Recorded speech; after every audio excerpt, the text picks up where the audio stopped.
Mr. Cunningham Sr., I've made up my mind. I'm going abroad. From the other end of the phone, Andrew Cunningham's voice trembled as he spoke. Then what about your wedding with Marcus? It's not happening, Yvonne Chapman replied firmly. Andrew sighed. I'm sorry, Yvonne. You've wasted your youth on my family. I'll get Marcus to compensate you. Yvonne didn't care about compensation. She'd already repaid whatever debt she owed to the Cunninghams. They owed each other nothing now. There's no need for that, she said. And please don't tell him I'm leaving. Andrew agreed. Yvonne was no longer the deaf woman whom everyone made fun of. With her hearing restored, she could pursue a better life. Closing her eyes, Yvonne recalled her conversation with Andrew several days ago. I've decided to get ossicular chain reconstruction surgery, she had told him resolutely, even though fear gripped her heart. The doctor's words still echoed in her mind. If the surgery fails, it could affect your cranial nerves and potentially lead to brain death. Are you sure you're willing to take that risk, Ms. Chapman? Yvonne wanted the surgery because every time she slept with Marcus, he would impatiently take off her hearing aids. His friends often ridiculed him for wanting to marry a deaf woman as well. At the time, she thought fixing her hearing would make him happy. Hence, she accepted the risk and went forward with the surgery. On the day of the surgery, as she was wheeled into the operating room, she glanced at her phone one last time. There were no messages from Marcus. Then again, she was already used to his fickle attitude toward her. Thankfully, she had been blessed. The surgery was a success. Yvonne went home, overjoyed, and eagerly awaited Marcus' return. She wanted to tell him that she had fixed her hearing and could now hear as well as anyone else. To surprise him, she still wore her hearing aids, wanting him to take them off himself. But Marcus was drunk when he came home. Before she could do anything, he pinned her against the door in the entryway as soon as he got in. He gripped her shoulders tight and kissed her, not giving her a chance to speak. It was the first time Yvonne had seen Marcus display such dominance and urgency. He carried her to the couch, trailing kisses along her neck into her ears before taking off her hearing aids like he always did. It was a habit he had formed over the years. Yvonne figured that it was because they got in his way. She looked at him, eagerly anticipating his reaction when he found out that her hearing was restored, and was just about to speak when she heard him murmur, Rach. Rach. Having just regained her hearing, Yvonne was especially sensitive to sounds, so she heard him loud and clear. She stiffened, but Marcus didn't notice her reaction, lost as he was in his lust. He wasn't saying her name. He was calling for Rachel Sinclair. Even after all these years, he still couldn't let Rachel go. Every time they were intimate, he would take off Yvonne's hearing aids, not because they were in his way, but so he could call out another woman's name. Rachel had hurt him deeply and almost gotten him killed, yet he still couldn't forget her. How ridiculous.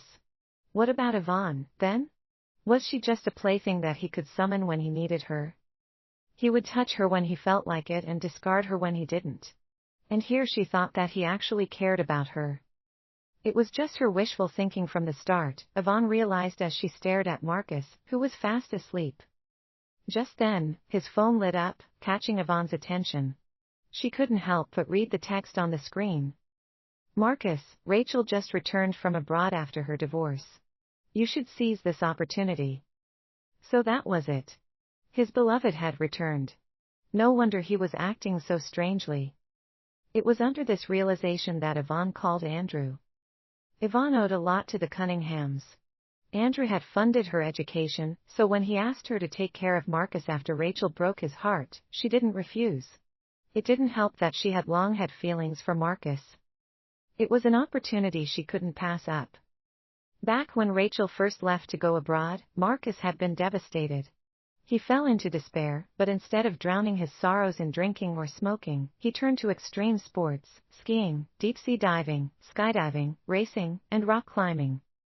In just 2 weeks, he had gotten hurt so badly that he nearly lost his life. Yvonne didn't know what to do when she was first ordered to take care of him. In the end, she adopted the stupidest method. Whatever Marcus did, she followed. At first, Marcus ignored her.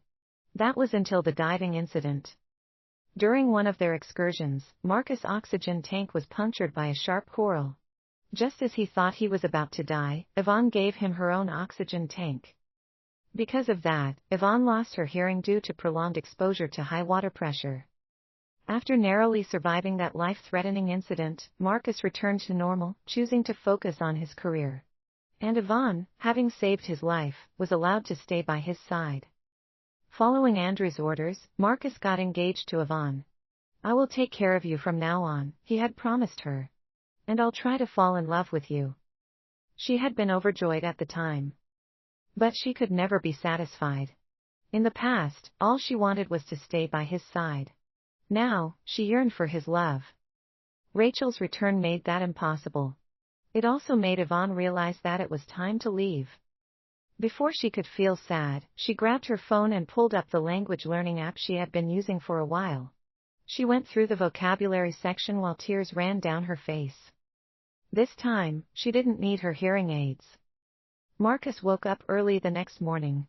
His throat was parched after drinking heavily the night before. As soon as he opened his eyes, he reached for the bedside table, expecting to find a cup of tea as usual, but it wasn't there. The sheets beside him had already gone cold as well. He wondered where Yvonne was. Something felt off, but before he could think much of it, he got a call from his sister, Quinn Cunningham. She told him she was bringing a friend over for a visit. Meanwhile, Yvonne, who had spent the entire night on the app until her eyes were red and swollen, had finally fallen asleep in the adjacent room at dawn. She woke up to a commotion downstairs. The housekeeper, Maria Shaw, informed her, "Ms. Cunningham asked you to change and join them when you wake up." At the pool, Yvonne felt out of place in her overly revealing swimsuit. As soon as she appeared, a wave of teasing and lewd remarks crashed over her. "Damn, Marcus, your fiancée is quite the looker." "Yeah, isn't she? He doesn't know how to appreciate her." In the past, Yvonne would have been happy to hear such comments, thinking she finally had something that made her worthy of being with Marcus. But now, she knew better. Their words were nothing more than veiled ridicule. Marcus remained expressionless at the teasing. Yvonne couldn't tell what he was thinking, but she saw him glancing at the door every so often. One of his friends spoke up in her defense. "Hey, don't ridicule Yvonne to her face." Quinn said smugly, "It's okay. I checked earlier, she's not wearing her hearing aids." The group erupted in laughter at her words. Quinn had never liked Yvonne, and her animosity had only increased since the engagement. Back in college, Quinn had led others in bullying her, adding salt to her coffee, cutting her hair while she slept. Those were just some of the things Quinn had done. Yvonne forced a smile and pretended like she hadn't heard them. Rachel was, naturally, the center of attention as soon as she appeared. Quinn ran to her side eagerly. "Rachel, I heard you've been back for some time. Why didn't you call me?" The others also went up to her, greeting her warmly. After all, they belonged to the same social circle. Yvonne was only there because of her relationship with Marcus. She suddenly recalled the countless sketches of Rachel that she had seen in Marcus' study. He had drawn them all himself. Behind every drawing, he had written, "All I wish for is to grow old with you." It was Yvonne's first time meeting Rachel in person. She was gorgeous, her long, curly hair cascading down her back while her perfectly fitted swimsuit accentuated her figure. The gentle smile on her face exuded an effortless charm. It wasn't hard to see why Marcus was so infatuated with her. Feeling bored, Yvonne decided to return to her room and continue practicing her second language. However, the sudden sound of commotion made her turn. Through the crowd, she saw Marcus draping a towel tightly around Rachel, whose swimsuit was just as revealing as Yvonne's. He berated her for not taking care of herself. Rachel took the opportunity to nestle into his embrace. Yvonne couldn't blame him. No man would want his beloved to expose her body in public. It was only natural that he would want Rachel to cover up. Back in her room, Yvonne texted her agent to ask about the progress of her visa application. She was an orphan, and this city had nothing left for her. However, she needed a lot of money to move to Anderlecht. Even though Marcus hadn't deprived her financially over the last few years, she still wanted to save up some cash. Besides, she had heard that it wasn't easy for foreign students to graduate in Anderlecht. Therefore, she turned her mind to the jewelry Marcus had given her over the years. She wasn't indifferent enough to leave with nothing, but she wouldn't take anything that didn't belong to her. She just wanted to resume her studies, which she had put on hold for Marcus. Just then, Quinn's voice interrupted her thoughts. Yvonne, where's the tea? Her imperious tone was nothing new. Yvonne froze for a moment. She hadn't made tea in days. Marcus never told her when he was returning to their villa in Waterfront Bay, so in the past, she made a fresh batch of tea every day so that he could have freshly brewed tea whenever he came home. It wasn't just tea. She had also painstakingly learned to cook so he could have healthy meals every day. The thick cookbooks in the kitchen were a testament to her efforts. Even if Marcus only ever tasted a few of her dishes, it still made her happy. She had stopped all of that after her surgery. Do you want some? Yvonne asked. Rachel just got out of the pool. She's feeling cold, Quinn replied. Hurry up and make some tea for her. If she catches a cold, Marcus will be upset. Before Quinn could say anything more, Rachel coughed delicately from the couch. Okay. I'll ask Maria to make some tea, Yvonne said. Quinn wasn't happy with that. No, make it yourself. What, you won't brew tea just because Marcus isn't the one drinking it? Rachel is important to Marcus. If she gets sick, he won't be happy. I thought Grandpa told you to take care of him? Yes, Yvonne had been instructed to take care of Marcus, but she wasn't their maid, especially not now, when she had nothing left to lose. Rachel chimed in, I've heard from Marcus that you're good at cooking. Would I have the honor of trying your tea? Yvonne kept her head low, which made her appear meek. However, her reply was firm. No. Rachel was treating her like a maid to assert dominance and show her that she would be the future mistress of the house. Rachel softened her tone. Oh, I'm sorry. I shouldn't have asked for something special meant only for Marcus. Marcus, who had overheard their conversation from upstairs, was surprised by Yvonne's odd behavior. She was usually compliant and obedient. He went down and said, It's not a big deal. Yvonne, go and make some tea. Rachel quickly stopped him. It's all right, Marcus. I don't think Yvonne likes me much. Maybe next time. Besides, I'm feeling a little lightheaded. Is it okay if I rest here for a while? I hope you don't mind, Yvonne. Hearing her thinly veiled provocation, Yvonne chuckled inwardly. If Rachel was sick, she should be seeing a doctor. Staying here wouldn't help her get better. However, she didn't say that. Instead, she replied warmly, Of course, Ms. Sinclair. Rest well. She would step out and give her the space. To coax Yvonne out of her little tantrum, Marcus had his assistant, Peter Russo, buy her a pink diamond and a bouquet of fresh flowers. He knew how to coax a woman. In the past, whenever Yvonne got upset, the gesture had always worked.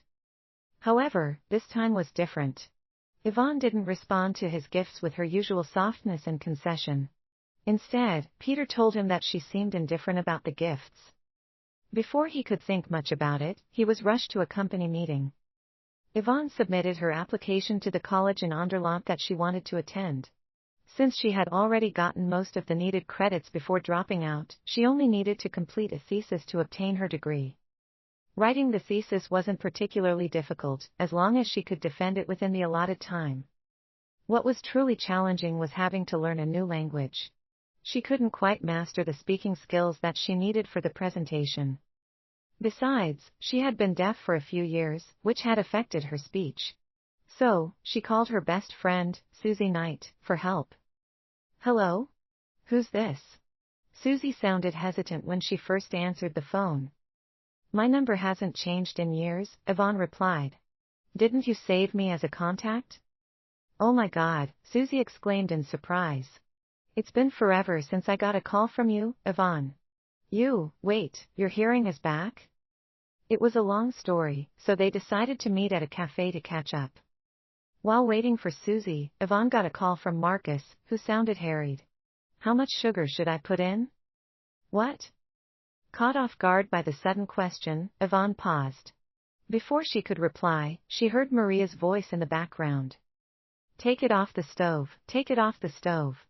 That's way too much tea leaves. Just let me do it, Mr. Cunningham. No, I'll do it myself. Evie, how much sugar am I supposed to add? I've tried making tea twice, but it never tastes right, Marcus said. Rachel has a fever of 100 degrees Fahrenheit. She's unconscious, and none of the medicine is helping. From the commotion, Yvonne could imagine just how chaotic it was on the other end of the call. Marcus, usually calm and composed, would only lose his composure when it came to Rachel. This was the same man who had never stepped into the kitchen and had a notoriously picky palate. After dropping out of college, Yvonne had managed essentially every aspect of his life. She had even learned how to make healthy meals to tailor to his needs. Yet, Rachel was the only one who could make him cook for her. Yvonne thought back to the time she had gone skiing with him and ended up with a fever of 104 degrees Fahrenheit. She had been delirious from the high fever. However, Marcus, who hadn't accepted her yet, had dismissed her as being dramatic. They had been in a foreign country, so Yvonne had limited medical access. Under these circumstances, she had to get through the sickness on her own. Now, Rachel was only running a temperature of 100 degrees Fahrenheit, and Marcus was panicking, losing his composure. Such was the power of true love. Yvonne took a sip of her unsweetened coffee. It wasn't half as bitter as the emotion she was feeling. Just as she hung up on Marcus, Susie arrived in a rush. Once seated, Susie launched right into a rant. Do you know how insane Marcus is? He called me in the middle of the night and asked me to get him a set of jewelry made with rare stones. He threw his money around like it's nothing. Who does he think he is? Just because he's rich, he thinks he can order us around? Thank goodness I had the right connections and managed to get it done. She even showed Yvonne the jewelry that Marcus had asked for. Yvonne felt grateful for regaining her hearing. Even the noisiness of the world felt beautiful to her. It gave her another way to embrace life. Once Susie was done with her ranting, Yvonne told her about her struggles with speaking and her plans for going abroad. You've been out of the game too long, babe, Susie said earnestly. The world's changing now. All you need to do is throw some cash around, and you can find a handsome man to teach you the language. Maybe he'll warm your bed for you too. Then, Yvonne's words sunk in. Wait, you've really made up your mind to leave? You're going abroad and leaving Marcus? Yvonne nodded. Oh, by the way, I need your expertise in jewelry. Take a look at this. How much do you think this diamond is worth? I'm not really in the diamond market right now, but here, babe. I've got this. She handed Yvonne an invitation to a jewelry auction. As always, Susie was reliable, though she didn't deal much with diamonds. Yvonne also knew diamonds were hard to sell without getting lowballed. There would be plenty of other experts at this auction, so it would help her get some connections and learn how to recognize lowball offers. A few days later, Yvonne decided to move out of Waterfront Bay. Out of courtesy, she thought that she would inform Marcus. However, when she called him, Quinn answered instead. Marcus is busy helping Rachel pick out a dress. You're not even his wife yet. Quit stalking him. She hung up right after that. Yvonne scoffed bitterly at herself. It didn't matter, anyway, he wouldn't care whether she moved out or not. That evening, Yvonne turned up at the auction in a simple dress. She didn't know that it would be a grand event filled with well-dressed people. Knowing that she had plenty of money in her pocket, Yvonne shook off the embarrassment. It wasn't like she couldn't afford any of the items auctioned there, expensive as they were. Soon, the crowd began gathering around the center of the hall. On the stage was Marcus, proud and tall under the spotlight. Beside him was Rachel. She was wearing the set of jewelry that Susie had shown her a few days ago, a set with expensive, rare stones. It was a thoughtful and heartfelt gift. Yvonne thought about all the gifts that Marcus had given her in the past. Every single one had been selected by his assistant at the mall, impersonal and perfunctory. Yvonne had always made excuses for Marcus, but now, she knew that he simply didn't care for her. I would like to thank the Cunningham Group for sponsoring tonight's auction. Now, let us begin, the auctioneer announced. Rachel was hanging off Marcus' arm as they took their seats. The first item was a gold bracelet carved with intricate patterns. Yvonne watched as Rachel whispered something to Marcus. He raised his paddle, raising the price from $100,000 to $1 million. Such generosity. As expected from Mr. Cunningham, someone said. I heard Rachel Sinclair was his first love, the one that got away.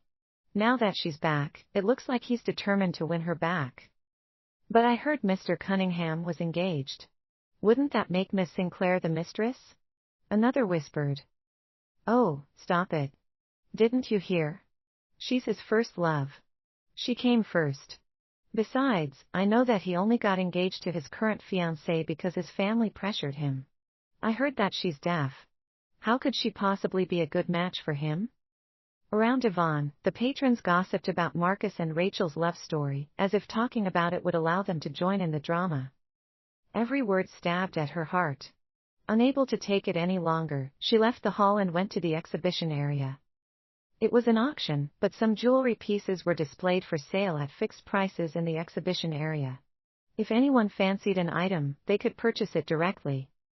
Even though there were a lot of people around, they weren't quite responsive to her.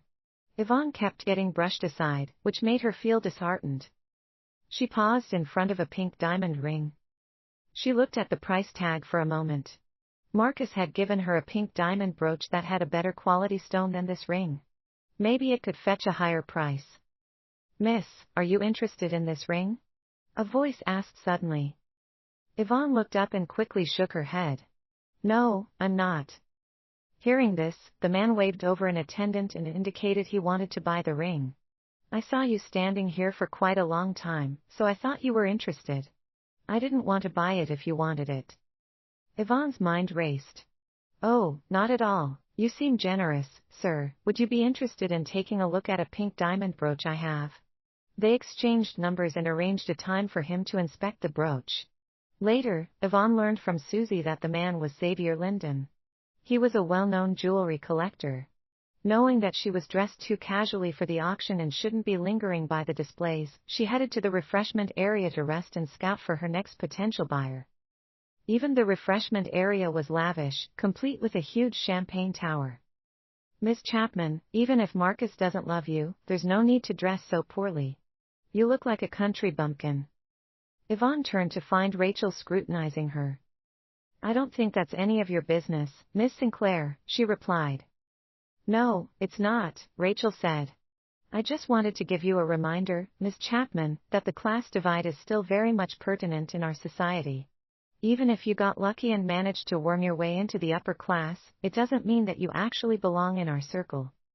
Then, abruptly, her tone changed. Why didn't you tell me you were coming, Yvonne? Yvonne knew immediately that Marcus was nearby. Rachel wouldn't have changed her tone otherwise. She kept quiet, letting Rachel continue her act. When Yvonne didn't play along, Rachel stepped closer and pretended to stumble into her. The wide hem of her dress caught on a nearby table, sending the plates and the large champagne tower crashing to the ground. Both women fell, pinned beneath the shattered glasses. Rachel's white dress was stained with wine, making the damage visible. Meanwhile, Yvonne's dress, being darker in color, looked fine. Underneath her dress, however, Yvonne had shards of glass piercing into her knee. Rachel only sustained a superficial wound on her elbow. Marcus saw the fall from a distance and quickly rushed over.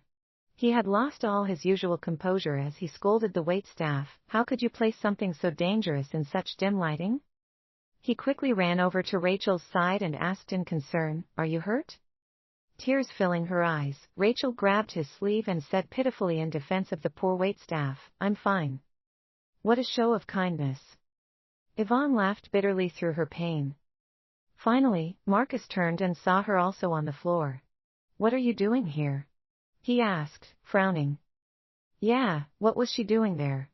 This auction was clearly held to please Rachel. Yvonne had no business being there. Before Yvonne could answer, Rachel began groaning in pain. Hearing that, Marcus quickly turned back to her and scooped her into his arms.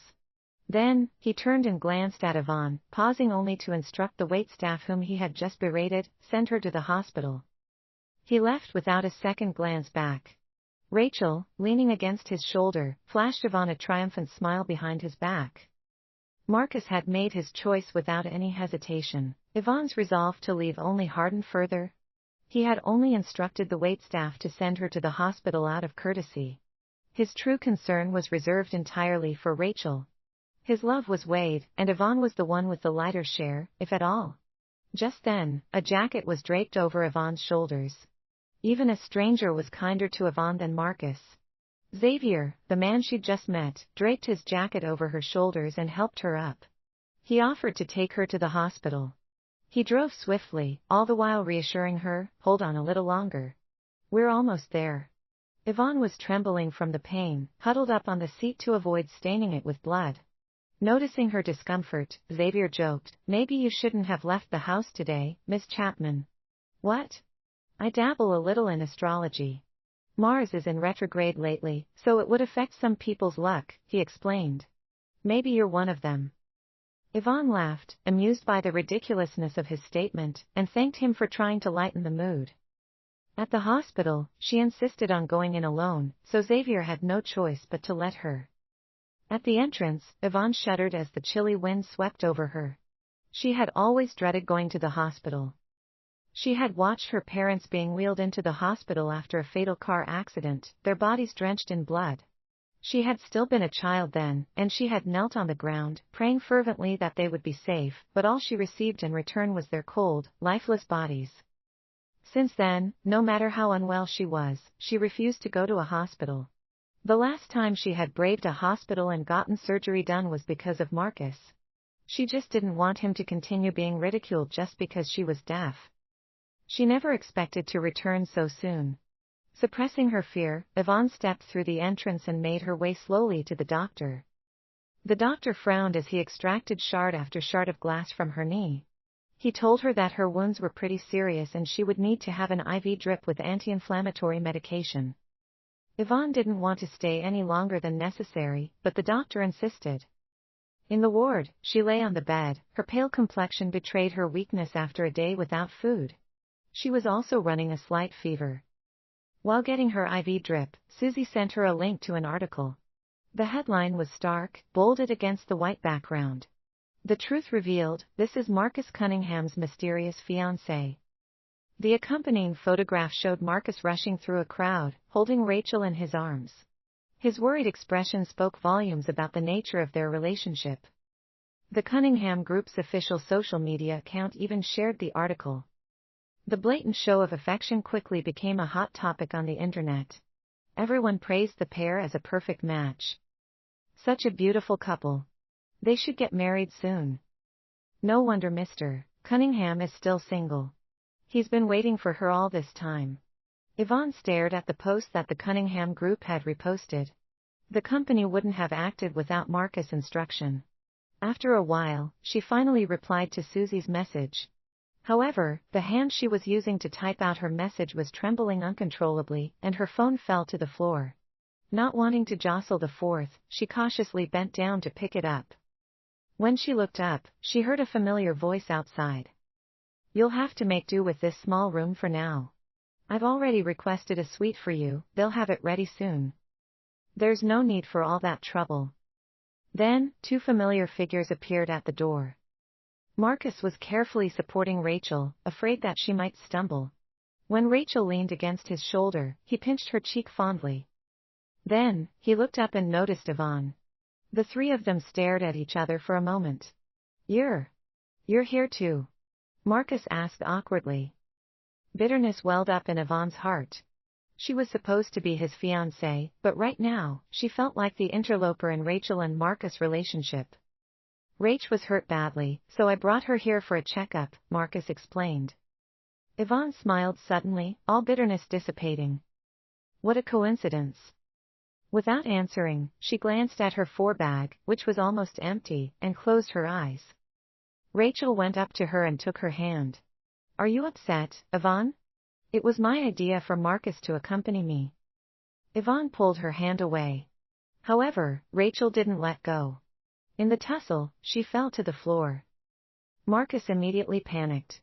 "Yvonne Chapman, watch yourself. She's already hurt. Can't you show a little compassion?" His voice was so loud that several passers-by stopped to stare. Realizing his outburst, Marcus hesitated, but in the end, he didn't say anything else. He helped Rachel settle into her bed, carefully adjusting her pillows so that she could be comfortable, all the while complaining about the poor conditions of the regular ward. Yvonne pulled the fourth needle out of her arm. She didn't want to continue getting involved in the drama. She left without looking back, but Marcus ran after her. How are you doing? Yvonne did not want to talk to him. I've been seen too, she replied coldly. When he hesitated, she knew instantly that he had more to say. You. Go and make some soup for Rachel and bring it over. She's badly hurt, so hurry up. I'll wait for you here. It was late at night by now. The wind, though cold, didn't affect Yvonne, she was numb enough already. Badly hurt. Yvonne knew very well that Rachel only got a small scratch. How did that translate to being badly hurt? You're heartless, Marcus Cunningham, she told him. Marcus was furious by her defiance.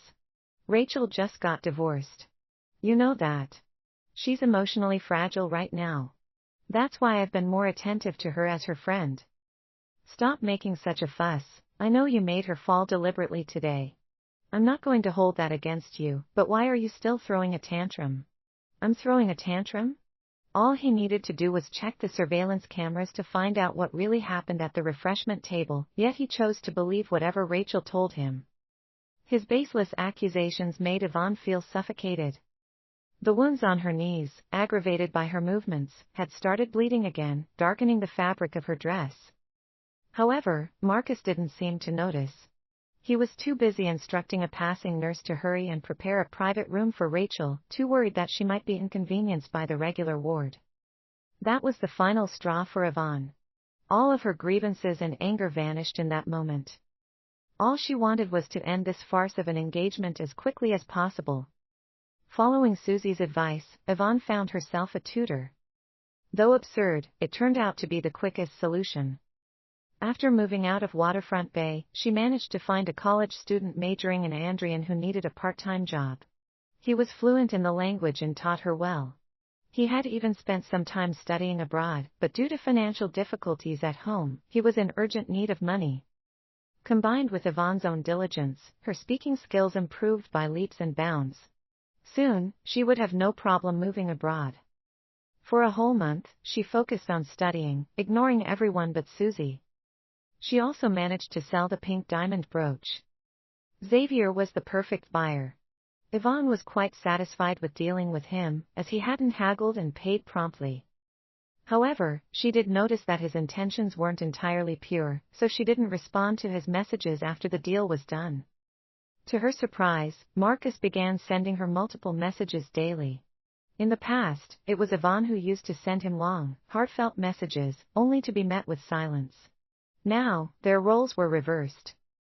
Among those messages was an attempt to smooth things over. I'm sorry about that day, Yvonne. I'll come see you once Rachel recovers. See her. If he wanted to, he would have come long ago. With his resources, finding someone in Yondale would have been effortless. In the past, Yvonne would have eagerly reconciled with him when she saw that message. Now, though, it no longer stirred any emotions within her. Marcus knew that Yvonne was upset, but he didn't want to lower his pride to coax her. After all, he thought that Yvonne couldn't leave him or the Cunningham family. Moreover, he was busy with work, so he thought there was no harm in addressing her issues later. It wasn't like she would run away. However, he did notice that Yvonne was making a bigger fuss than usual. Had he been too lenient with her lately, and she felt it was okay to defy him? Something felt wrong. However, that thought was only fleeting. He pushed it aside when he got a call from Rachel. The day Yvonne received her visa, she bought a one-way ticket abroad. She didn't bother returning to Waterfront Bay to say goodbye, there was nothing else in the villa that belonged to her. She wasn't greedy, the money she had gotten from selling the pink diamond brooch was enough. Dressed in a simple button-down shirt and jeans, she made a quick trip to the Cunningham residence to say goodbye to Andrew, who had once supported her financially. Unfortunately, she ran into Quinn. You've finally grown some sense, Dumbo. Marcus and Rachel's relationship is going well. You should break off the engagement as soon as possible. Quinn taunted. In the past, Yvonne would have argued back, unhappy with her words. But now, since she was leaving, she found that there was no need to entertain her. With that thought, she walked away. However, Quinn refused to back off. She grabbed Yvonne and continued, Do you know why Marcus agreed to get engaged to you in the first place? Did you really think it was because you saved his life? He proposed to you in a fit of anger because Rachel had just gotten married. He just wanted to make her jealous. As for why he's kept the engagement going for so long, it's because he's devastated that he's not marrying Rachel. He no longer cares who he married. Do you get it now? Yvonne smiled at Quinn. I know. She knew all this. She tossed the engagement termination agreement at Quinn. Take this to them. I don't have anything to do with the Cunninghams anymore. It was only then that Quinn noticed Yvonne wasn't wearing her hearing aids, yet she could still hear. You're not deaf anymore. When did that happen? That has nothing to do with you. It had nothing to do with the Cunninghams, either. Not anymore. Stop pretending. This is just one of your little tricks, isn't it?